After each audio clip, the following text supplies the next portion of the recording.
మన యొక్క కుటుంబంలో మన వైవాహిక జీవితం ఎలా ఉంటుంది? మొట్టమొదటిగా దేవుడు భూమి మీద సృష్టించిన వారిలో భార్యాభర్తలు ఎవరంటే ఆదాము హవ్వ. వీరిద్దరూ కూడా కలిసి ఏదెను వనంలో ఉన్నప్పుడు నేను అంటాను ఏదెను వనమే మొట్టమొదటి చర్చ్ అంటాను. ఆదాము హవ్వ ఇద్దరు సహవాసముతో దేవుణ్ణి ఆరాధించుట అదే సంఘం. అది ఎప్పుడు బ్రేక్ అయిందంటే ఈ ఆదాము హవ్వల మధ్యలోకి సాతానుడు ప్రవేశించినప్పుడు సంఘము అక్కడ బ్రేక్ అయింది. నేను అంటాను ఫ్యామిలీ లైఫే లేకపోతే సంఘంలో ఐక్యత అనేదే అసాధ్యం. అసలు సంఘం అంటే ఏంటి అంటే గ్రూప్ ఆఫ్ ఫ్యామిలీసే చర్చ్. కుటుంబాల కలయికే సంఘము. మన చర్చ్ బాగా అభివృద్ధి అవుతుంది అంటే నెంబర్ ఆఫ్ పీపుల్ అభివృద్ధి అవుతున్న దాన్ని బట్టి మనం చర్చ్ అభివృద్ధి అవుతుందని అనుకుంటాము.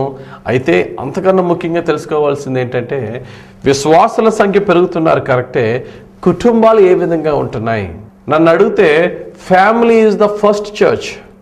ఈ ఫ్యామిలీస్ అన్నీ కలిసి ఒక పెద్ద సంఘంలోనికి వచ్చినప్పుడే అది ఒక మెయిన్ చర్చ్ అండర్లో గ్రూప్ ఆఫ్ ఫ్యామిలీస్ ఉంటాయి. ప్రియులారా, గొప్ప గొప్ప సేవకులైన కుటుంబం అనే సంఘం లేకపోతే అతడు సంఘాన్ని నడిపించే ఒక సక్సెస్ఫుల్ నాయకుడు అవ్వలేడు. చాలామంది జీవితాలు మనం చూస్తున్నాం. మరి ముఖ్యంగా ప్రపంచాన్నే దేవుని బాటలో నడిపిస్తూ అనేకులకు స్వస్థతలు, అనేకమైన ప్రసంగాలతో కొన్ని లక్షలాది మందిని ప్రభువులో నడిపిస్తున్న గొప్ప దైవ సేవకుడు బెన్నీ హిన్ గారిని బెస్ట్ ఎగ్జాంపుల్గా మనం తీసుకోవాలి. ఈయన ద్వారా మనం నేర్చుకోవాల్సింది ఏంటంటే వరల్డ్లో అనేక దేశాల్లో ఈయన సువార్త సభలు జరుగుతున్నాయి. అయితే అంత గొప్ప దైవ సేవకుని సాతానుడు బెన్నీ హిన్ గారి ఫ్యామిలీని ఏ విధంగా అటాక్ చేశాడంటే మ్యారిటల్ రిలేషన్, వైవాహిక జీవితంలోనే ఆ యొక్క సాతానుడు ఎంటర్ అయ్యాడు. ఒకరోజు ఆయన భార్య ఆయనకు విడాకుల పత్రం ఇచ్చింది, డైవర్స్ ఫామ్ను పంపించింది సంతకం పెట్టమని. ఈయనకి గుండె ఆగిపోయేంత పరిస్థితి ఏర్పడింది. ఎందుకంటే కొత్తగా పెళ్ళైన జంట కాదు, బిడ్డలున్నారు, మనవల్ని ఎత్తుకునే వయసు. ఈ టైంలో తన భార్య డైవర్స్ కావాలని అప్లై చేసినప్పుడు ఈయన ఒకే ఒక ఆన్సర్ అడిగారు ఆయన భార్య నుంచి, నీకు విరోధంగా నేను ఏం తప్పు చేశాను? నా మీద ఏమైనా వ్యభిచార నేరం ఉందా, లేకపోతే నిన్ను ఏమైనా బాధ పెడుతున్నానా, గృహహింస చేస్తున్నానా? ఏంటి అంటే ఆవిడిచ్చిన ఒకే ఒక ఆన్సర్ ఏంటంటే, నీవు నాకు భర్తవై ఉండి నాకు టైం నువ్వు స్పెండ్ చేయకుండా సువార్త అని చెప్పి వరల్డ్ అంతా తిరుగుతూ నన్ను నెగ్లెక్ట్ చేస్తున్నప్పుడు ఇక నేను నీకు భార్యగా ఉండి నువ్వు నాకు భర్తగా ఉంటే లాభం ఏంటి?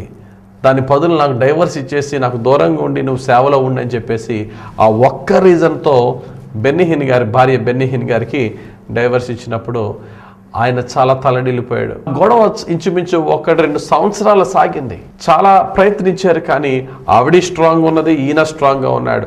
ఈయనైతే గొప్ప దైవ సేవకుడు, దేవునితో మాట్లాడే గొప్ప విశ్వాసి. ఈయన ప్రార్థన చేస్తున్నాడు, ప్రభువా ప్రపంచం అంతటికీ నేను సువార్త ప్రకటించే నేనే, నా కుటుంబంలో ఈ శోధన వచ్చి నేనే విడాకులు తీసుకుంటే ఇంకా ప్రపంచానికి నేను ఏం సువార్త చేయగలను ప్రభువా? నాలో ఏ తప్పు ఉందో నాకు చెప్పు. నా భార్య మనసు మార్చు, అన్యాయంగా నాకు డైవర్స్ అడుగుతుంది, ఆమె మనసు మార్చు ప్రభు అని దేవుడిని ప్రార్థన చేసినప్పుడటండి దేవుడు ఈయనతో మాట్లాడి, బెన్నీ హిన్ ఆమెలో తప్పు లేదు, నీలోనే తప్పు ఉందన్నారట. ప్రభు నాలో ఏ తప్పు ఉందో నాకు చెప్పు అని అడిగినప్పుడు దేవుణ్ణి ఈ గొప్ప దైవ సేవకుడితో ప్రభు చెప్పిన మాట, నీ జీవితంలో నీవిచ్చే ప్రయారిటీస్, నీవిచ్చే ప్రాధాన్యతలను మార్చుకుంటేనే కానీ నీ వైవాహిక జీవితం సెట్ అవ్వదన్నాడు దేవుడు. ఏంటి నువ్వు దేనికి ఎక్కువ ప్రాధాన్యత ఇస్తున్నావు? ప్రభా మొట్టమొదటిగా నేను నీకే మొట్టమొదటి ప్రాధాన్యత ఇస్తున్నాను, తర్వాత నువ్వు నాకు ఇచ్చిన సంఘం, దివారాత్రులు కష్టపడి అభివృద్ధి చేస్తున్నాను, మూడవదిగా నువ్వు నాకు ఇచ్చిన భార్య, నా కుటుంబం. ఈ మూడాటికి మించి నేను దేనికి ఎక్కువ ప్రయారిటీ ఇవ్వట్లేదు ప్రభు అని బెన్నీ హిన్ గారు దేవుడిని అడిగినప్పుడు దేవుడు మరలా బెన్నీ హిన్ గారితో చెప్పారు, నీవు ఇస్తున్న ప్రయారిటీని మార్చు. మొట్టమొదట దేవుడు, తర్వాత సంఘము, తర్వాత కుటుంబం అన్నావు కదా, అది కాదు. మొట్టమొదటిగా ప్రతి విశ్వాసి జీవితంలో దేవుడే ఉండాలి ఆ ప్రయారిటీ. 2 నీ కుటుంబం ఉండాలి, 3 సంఘం ఉండాలి. ఈ ప్రయారిటీ మార్చు. ప్రపంచంలో నశించిపోతున్న ఆత్మలకు సువార్తను ప్రకటించి వారిని పరలోక రాజ్యంలో నడిపించుట అవసరమే.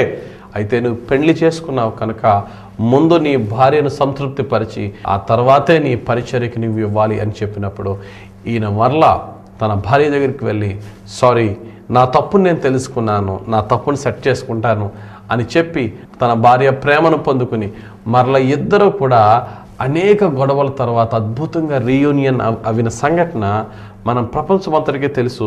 గమనించిన ప్రియులరా, గొప్ప గొప్ప దైవ సేవకుని కుటుంబాలు కూడా మనం చూసినట్లయితే సాతానుడు దేన్ని ముక్కలు చేయాలి, దేన్ని నాశనం చేయాలని ట్రై చేస్తున్నాడో వైవాహిక జీవితాన్ని.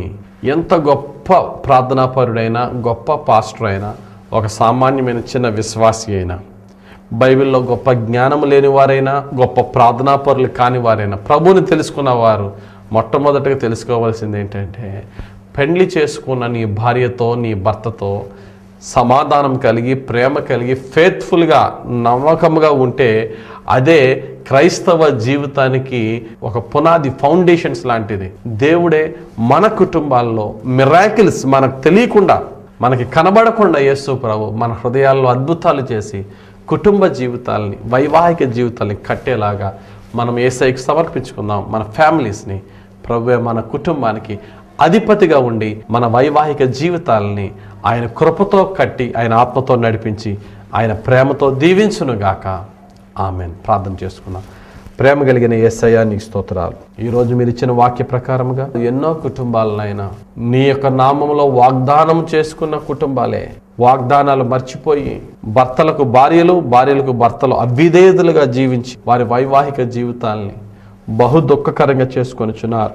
ఈ సమయంలో ప్రతి కుటుంబ వైవాహిక జీవితాన్ని నీ ప్రేమతో, నీ పరిశుద్ధ ఆత్మతో, నీ కృపతో కట్టి దీవించమని, మమ్ములను మా కుటుంబాలను దీవించమని యేసు నామములో ప్రార్థించి వేడుకొనిచున్నాము మా పరమ తండ్రి. ఆమెన్. God bless you. అందరికీ వందనాలు.